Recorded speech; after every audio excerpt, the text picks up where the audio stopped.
Her true story from Arizona.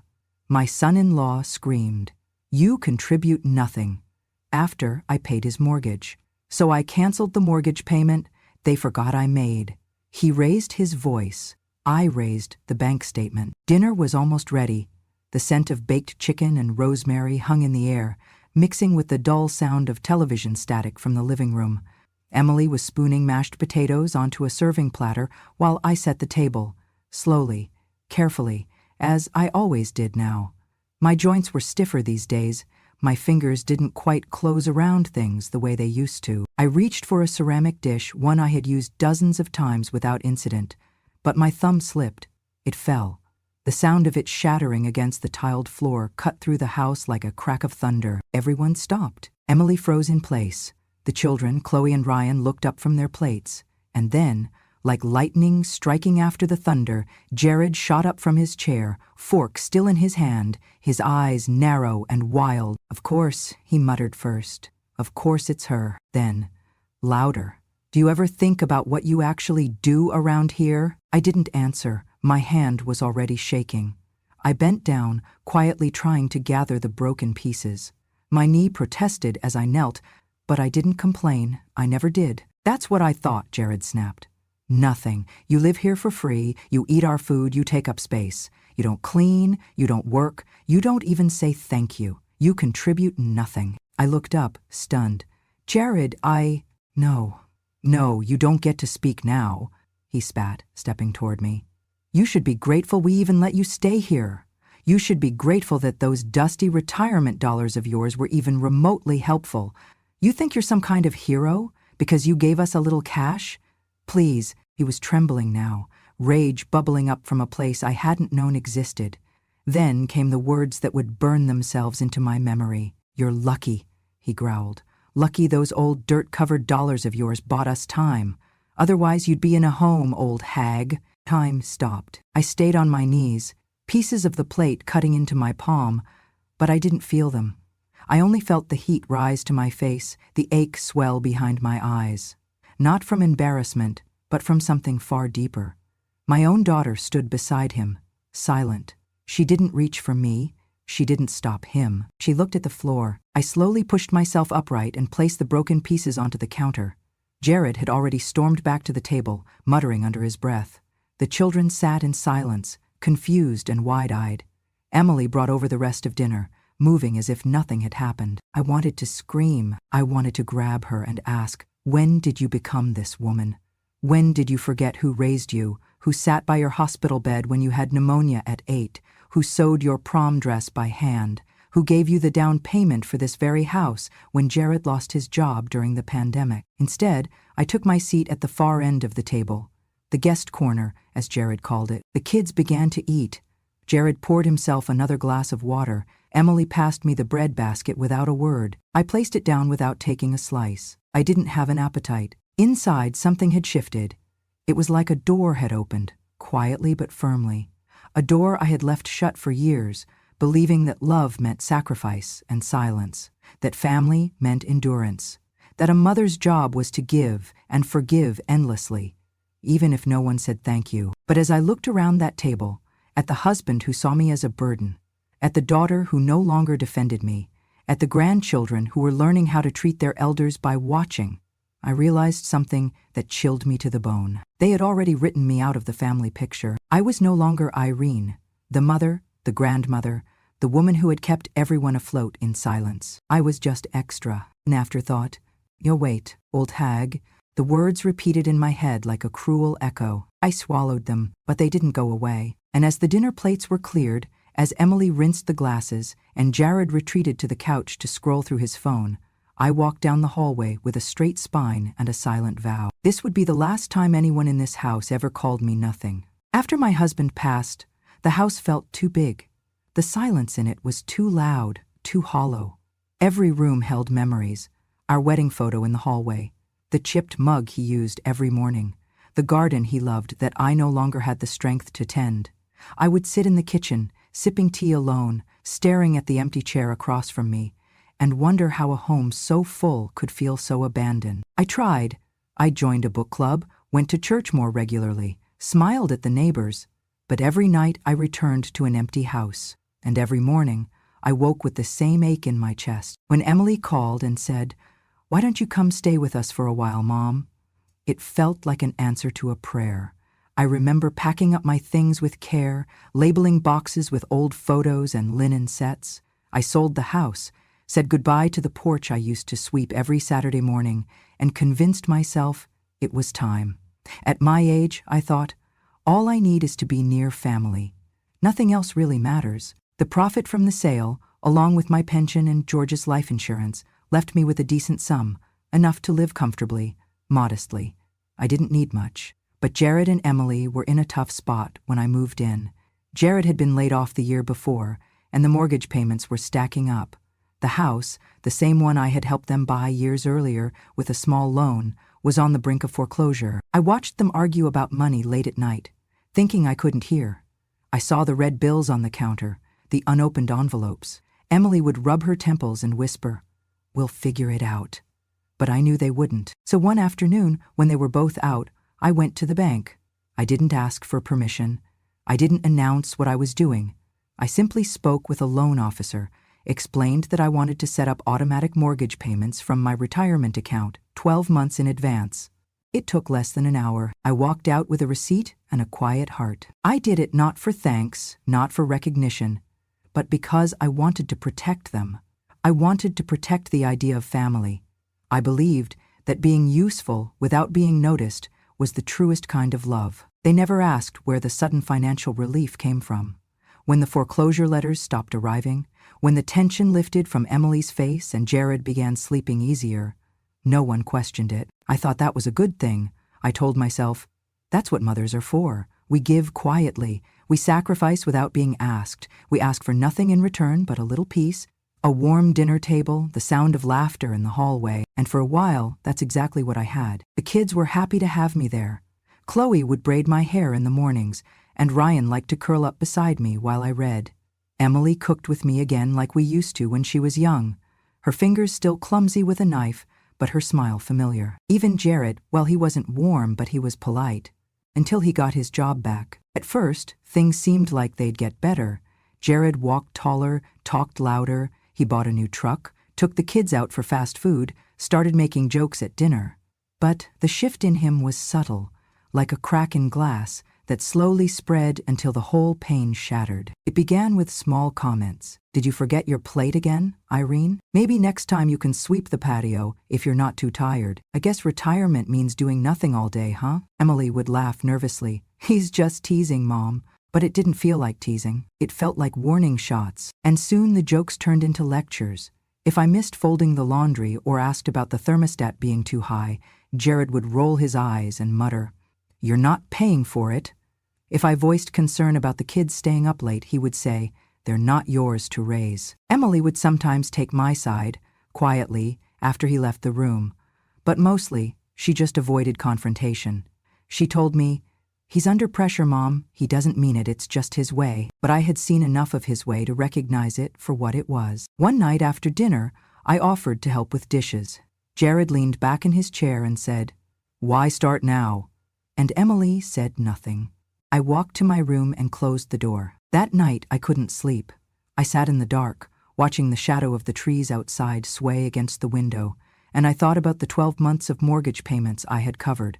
An entire year of security for a man who now told me, day after day, that I didn't matter, that I was nothing, that I contributed nothing.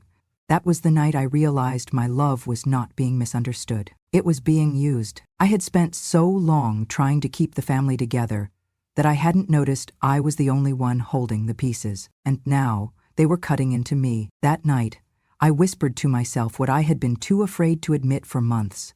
They don't see my love as a gift. They see it as a given. The phone call came on a Thursday afternoon, just as I was folding laundry in the guest room, the one Jared insisted I call my space, even though it was barely big enough for a dresser and a twin bed.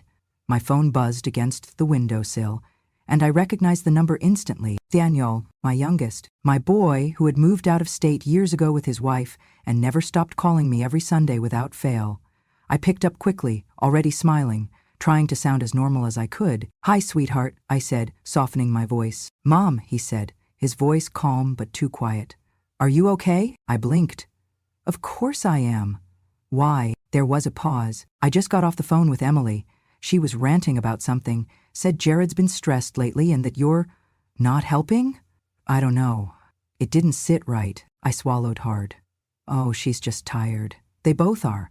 Raising kids and working full time. I try not to get in the way. Daniel's voice dropped. Mom, that's not what I asked. I sat down on the edge of the bed, the basket of clothes resting beside me. I'm fine, I lied. You know me. No, Mom, he said, firm now. I don't know this version of you, the one who sounds like she's trying not to breathe too loud. The truth caught in my throat like a thorn. There was silence between us, until he spoke again. Tell me what's really happening. So I did. Not everything. Not the coffee cup, not the old hag, but enough. I told him how Jared had been talking to me, how Emily had stopped defending me, how the house no longer felt like a home, but more like a place where I needed permission just to exist. There was another long pause. Then, quietly but clearly, Daniel said, "Come live with us." I was stunned. What? Me and Amanda have talked about it before. If things ever got bad, we'd make room. You'd have your own bedroom, real space. The kids would love having Grandma close. Oh, Daniel, I said, my voice trembling.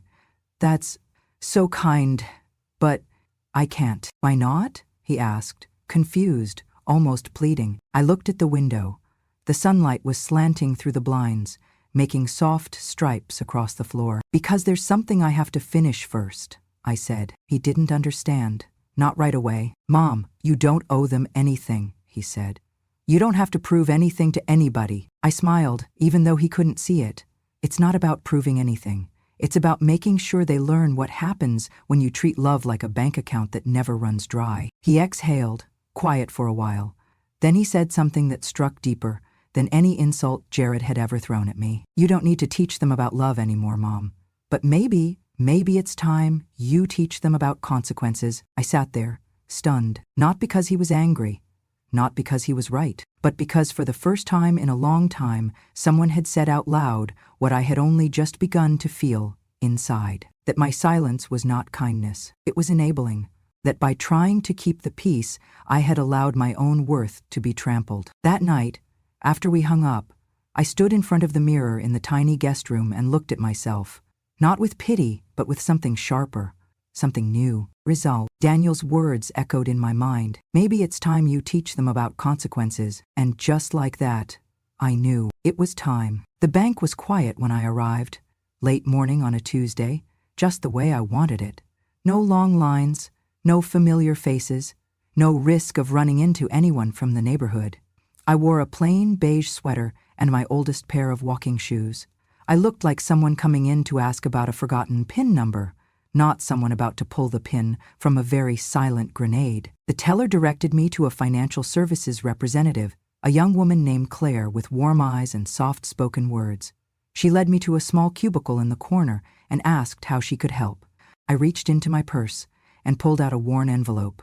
Inside it were 11 printed bank statements, each labeled and highlighted, along with a copy of the mortgage agreement I'd quietly helped Jared and Emily keep afloat. I'd like to cancel a scheduled automatic mortgage payment, I said calmly. Claire looked up, surprised. Of course. Do you have the account number? I do, I said, sliding the documents forward. She scanned the papers, her eyes pausing as she took in the numbers. Monthly payments of $1,495. Over 11 months, nearly $18,000. All coming directly from my retirement account, all under my name. Her eyebrows lifted slightly, but she didn't ask. I appreciated that. I set these up about a year ago, I said. My daughter and her husband live in the home. They didn't know I was doing this. Claire nodded slowly. You'd like to stop the payments effective immediately? No, I said. I'd like to stop them after this month's payment so one more will go through, then nothing. And I want the mortgage bills to resume being mailed directly to their house, not to me. She hesitated.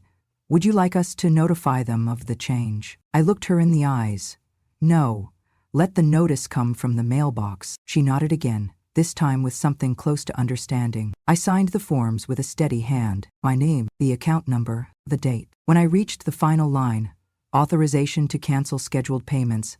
I paused for just a breath, then pressed the pen down firmly. With that single signature, I severed the quiet rope I had been holding for them, month after month, hoping they'd feel safe, hoping they'd appreciate, not the money, but the love behind it. But they didn't. And I didn't want to be their invisible safety net anymore. Claire handed me a confirmation printout. Would you like a copy of everything for your records? Yes, I said. And a printed summary of the payments made this past year. I want to keep them. She stapled the pages together and passed them across the desk. I placed them back into the envelope with slow care, folded it once, and slid it back into my purse. Thank you, I said as I stood. You've been very kind, she smiled. It was a pleasure helping you, Ms. Jennings. I stepped outside into the Arizona sunlight. The warmth hit my skin like a quiet applause. The sky above me was pale blue and cloudless. Not a single breeze stirred the air. But inside, I felt something shift. Not rage, not revenge, just finality. I wasn't walking away from them. I was walking back to myself. Back to the woman who had earned every dollar in that savings account through decades of teaching, of budgeting, of late nights planning her husband's medication schedules, of packing lunches and balancing checkbooks. They hadn't just insulted my generosity, they had insulted my life. And now, with the payments scheduled to end in exactly 30 days, the clock had begun ticking. Not a bomb in anger, but a timer of truth. The kind that would show up in a mailbox with bold red letters that read, urgent, past due. And when it did, Jared would no longer have my silence to hide behind. He would face his own reflection, not mine. I took the bus home, sat by the window, and held my purse tightly in my lap the whole way. Inside that envelope was more than paperwork. It was a record, a history, a reminder of what they took, of what I gave, and of the moment I stopped letting love be mistaken for permission. It began with a letter, a plain white envelope with the bank's logo in the corner and bold red text stamped across the front. Final notice. Payment overdue. Jared tore it open at the kitchen counter, expecting some clerical error, some trivial mix-up that would be resolved with a phone call. But when he read it, the color drained from his face. 2 months overdue. Immediate risk of foreclosure, penalty fees, escalation pending. He read it again, slower this time, then again. Emily was feeding the kids in the next room when she heard his voice rise. What the hell is this? He slammed the envelope onto the table and paced. They're saying we haven't paid the mortgage in 2 months. That's not possible. Emily rushed in, wiping her hands on a towel. What are you talking about? He held up the notice, his voice climbing with every sentence. They're saying the payment stopped in April, that we're 2 months behind, that we're in default. I didn't touch anything. Emily's eyes widened. Wait, what? But the payment's always been automatic, hasn't it? You set that up last year. Jared stared at her. Then his gaze narrowed. He turned slowly toward me. I was seated quietly at the end of the dining table, a book in my lap. I had heard every word, of course. I had been waiting. He stepped closer. Irene, did you touch the mortgage account? Did you mess with something? I closed my book, placed it gently on the table, and looked up at him. My voice was calm. No, Jared, I didn't touch your account. His jaw clenched. Then how the hell? They said someone canceled the payments. Someone who was making them before. That wasn't me. Emily turned toward me, her face pale. Mom? Wait. Was it? Jared interrupted. Wait, are you saying you were the one paying the mortgage? I didn't answer right away. Instead, I reached into my cardigan pocket and pulled out a thick folded envelope. I laid it on the table and slowly pushed it toward him. Inside were the printed statements. Every transfer, every confirmation, every month for the past 12 months. Nearly $18,000. Paid in full. By me. He opened the packet, flipping through the pages in disbelief. His eyes scanned line after line of dates, amounts, account numbers, and my name. This can't be real, he whispered. Emily covered her mouth with one hand. The room went silent except for the faint hum of the refrigerator. Then I spoke. You said I don't contribute, that I do nothing, that I'm just an old woman lucky to be under your roof. I paused, letting the words land where they should. So, I stopped contributing. Emily's eyes filled with tears. Mom, why didn't you say anything? Because I shouldn't have needed to, I said softly. I thought love would be enough. I thought generosity could speak for itself, but when someone throws it in your face, calls it a burden, well, Sometimes silence has to end. Jared stood, frozen, his lips parted, but no sound came out. And in that moment, he understood. Not just what I had done, but what it had meant. For a year I had kept their roof from crumbling. For a year I had given without credit, without applause, without even acknowledgement. And for what? To be told I contributed nothing? That I should feel grateful. I didn't want to embarrass you, I said, but I won't let myself be embarrassed anymore. Jared sank into a chair, the letter still in his hands. Emily turned away, tears rolling down her cheeks. I suggest you call the bank, I said, rising slowly to my feet. They'll tell you exactly how long you've had to stand on your own, and how fast it's slipping away now. I left the room, walked down the hallway, and closed the door behind me with a steady hand. In that house, in that moment, the truth had finally spoken louder than Jared's voice ever could. The house was officially repossessed on a Thursday morning. A white van from the bank pulled up to the curb before the sun had fully risen. Two men in buttoned shirts and clean boots stepped out with clipboards and polite voices, knocking on the door like they had done this 100 times before. Jared answered, still in sweatpants, hair unkempt, face drawn. I watched from the hallway, invisible to him as always, as the words landed. Foreclosure finalized. You have 48 hours to vacate. He stood silent, the document trembling slightly in his hand. His eyes were bloodshot. No rage this time, no shouting, just a stunned silence, like he had finally run out of people to blame. Emily crumpled to the couch when she heard. She buried her face in her hands, sobbing, not the kind that asks for comfort, but the kind that comes from knowing you let something rot right in front of you and did nothing to stop it. That afternoon, as they packed boxes and made frantic phone calls, I quietly folded my clothes and zipped up a modest suitcase. My hands were steady, my breath even. The ache in my joints was there, but the heaviness in my chest, gone. Emily found me by the door, just as I was slipping my coat on. "Mom, please," she whispered. Her voice cracked.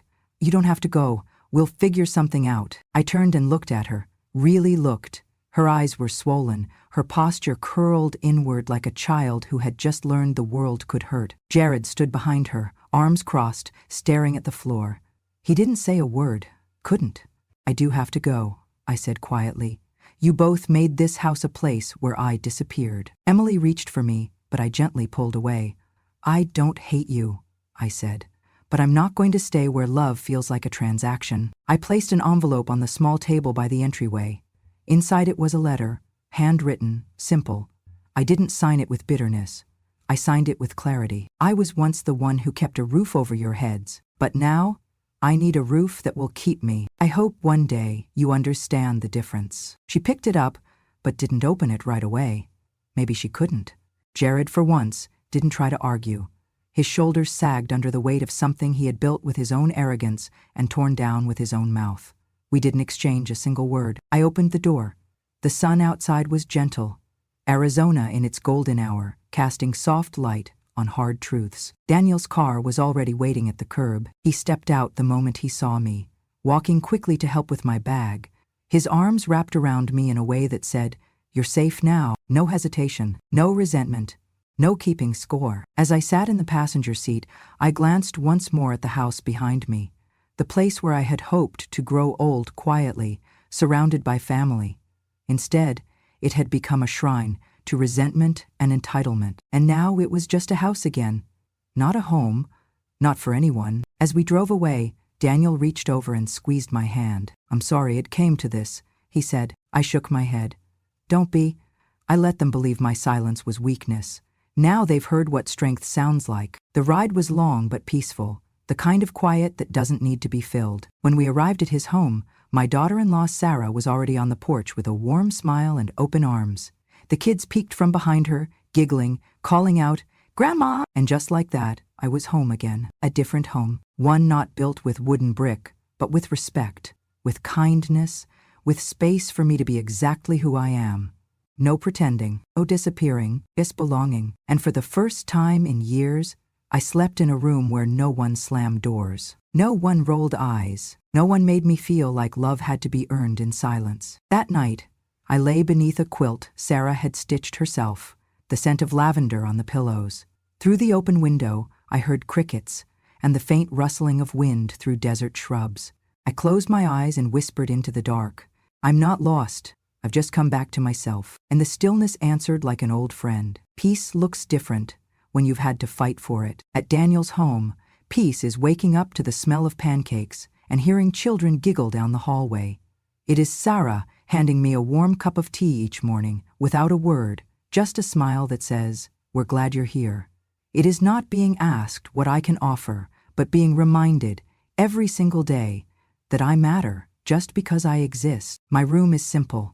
Soft curtains, a rocking chair near the window, shelves filled with books Daniel rescued from my old house, the same photos but on new walls, the same woman but no longer invisible. Weeks passed before Daniel brought up the will. He didn't do it out of greed, he did it because he believed in honesty. He had always been like that. Even as a boy, Daniel never liked secrets. "Mom," he said one evening as we sat on the porch, "I think we should update your estate plan. You've been through a lot. It's time you decide what happens next, not someone else." So a week later, we sat in the office of a kind, soft-spoken attorney named Mrs. Calder. Her office smelled like cinnamon and old books. The sun poured through the windows, touching everything like a quiet blessing. I listened as she reviewed the documents, walking me through each section. Then she asked the question that froze the room in a still, sacred moment. "And who would you like to name as your beneficiaries?" I didn't hesitate. "Daniel and Sarah," I said. "They've given me back more than I ever lost." She nodded, making the notes with grace. There were no dramatic pauses, no courtroom gavel, no confrontation. Just the sound of a pen signing away everything I owned, land, investments, savings, to the only people who had made me feel at home. That night, Daniel hugged me longer than usual. "Thank you," he whispered. "But just so you know, you never had to." "I know," I replied. "That's why I did." The next afternoon, Emily called. I saw the name flash on my phone and sat staring at it for a full minute. My thumb hovered above the answer button, not out of anger, but from a deep well of caution. I answered. "Hi, Mom." Her voice was fragile, hesitant, a shadow of the woman I had once raised to be strong. "I heard about the house, the will. Daniel told me." I said nothing. "I just wanted to say I'm sorry. For how Jared spoke to you. For how I didn't stop him. For all of it." She paused, waiting. "I miss you. The kids miss you. I was hoping maybe you'd forgive me. Maybe we could start over." I leaned back in the chair, watching birds land on the fence just beyond the window. I thought about the years I had spent believing that love meant endurance, that silence was dignity, that being family meant staying no matter how much it hurt. But now I had learned something else. "I forgive you, Emily," I said, softly but firmly. "I truly do." She let out a breath that sounded almost like a sob of relief. But then I added, "But forgiveness doesn't always mean starting again. Sometimes it just means letting go of the weight." The line went quiet. Then slowly she said, "So, you're not coming back?" I closed my eyes, letting the truth come out like wind through dry leaves. "No, I'm not." Silence again. And then, finally, the sound of quiet tears. "I understand," she whispered. "I just wish I had known sooner." I nodded, more to myself than to her. We all wish a lot of things. When I hung up, I didn't feel triumphant. I felt clean, like something that had been tangled inside of me for years had finally come loose. That night, I sat at the dinner table with Daniel's family, laughing at a joke his youngest had told, eating too much butter on my bread, wearing a sweater Sarah had knit me for no occasion at all. No occasion, just love. And I thought, as I looked around the table lit by golden light, sometimes your real family isn't just blood. It is whoever still stands beside you when the storm finally breaks. They invited me to speak at a community event last spring. Something about awareness and advocacy for elder mistreatment. I almost said no. I am not a speaker. I am not loud. I have never raised my voice in a room unless it was to call children in for dinner. But Daniel gently encouraged me. "It's just your story, Mom," he said. "You've already lived it. Now you just have to say it out loud." So I did. They set up folding chairs under the trees at the local library's courtyard. The sun filtered through the branches, scattering warm spots across everyone's shoulders. There were more people than I expected, young faces, older ones, even a few teenagers with their arms crossed. pretending not to listen, but staying anyway. I told them the truth. I told them about my house, my savings, the bank transfers, about the night the plate slipped from my hands, and the words that came after. I told them about Jared, about the silence of my daughter, about the weight of staying quiet, not because I had nothing to say, but because I believed my love was best proved through endurance. And then I told them about the moment I chose to stop enduring. When I paused, no one moved. Then a young woman in the front row wiped her face. A man in his 40s lowered his head into his hands. Another lady whispered, "That was me." When I closed, I didn't offer revenge. I didn't speak about what they owed me. I simply said, "I do not need anyone to thank me, but I will never again let anyone treat me like I am zero." That was the sentence they remembered. Someone recorded it, and within a few weeks, it started showing up on posters, social media posts, even the walls of a local senior center. I do not need anyone to thank me, but I will never again let anyone treat me like I am zero. They called it powerful. I call it overdue. The truth is, we teach people how to treat us, even when we don't mean to. And when we stop teaching that we are small, unworthy, or invisible, people have to choose whether they will rise or disappear. I cannot control what they choose, but I can choose myself. These days, my life is soft and slow. Daniel built me a small vegetable patch out back. I plant too many tomatoes and not enough zucchini. Sarah brings me yarn and lets me knit blankets that no one asked for but everyone uses. And my grandchildren call me Grandma I, like I'm a character in a novel they get to visit. But my favorite time is just after lunch, when the sun is warm but not yet heavy. That's when my youngest grandchild, Lily, brings out the checkered board, 2 wooden chairs, and a basket of snacks. We play chess in the garden. I pretend to think long and hard, but she always beats me. She is 6, but sharper than most adults I've met. "Grandma," she asked the other day mid-game, "did you really make Uncle Jared lose his house?" I nearly choked on a grape. "Well," I said, "not exactly. I just stopped paying for it," weighing on my shoulder. I thought for a moment. "Because, honey," I said gently, "sometimes, when people forget the gift you gave them, you need to take it back. Not to be mean, but to remind them it was never theirs to take for granted." She considered this, squinting down at the board. "Like when someone forgets you shared your sandwich and they act like you never had one." I smiled. "Exactly like that." She nodded and captured my rook. "Check," she said, grinning. The wind stirred the leaves overhead. The scent of rosemary and sun-warmed soil drifted across the table. A blue jay called from the fence post. And I smiled, not because I had won anything, but because I no longer had to. I was no longer trying to be useful, or perfect, or quiet. I was just living, whole, unapologetic, still soft, still kind, but never again invisible. Later that evening, Daniel brought in the mail and handed me a card. No return address, but I recognized the handwriting. It was from Emily, and simply read. I saw the quote on Facebook.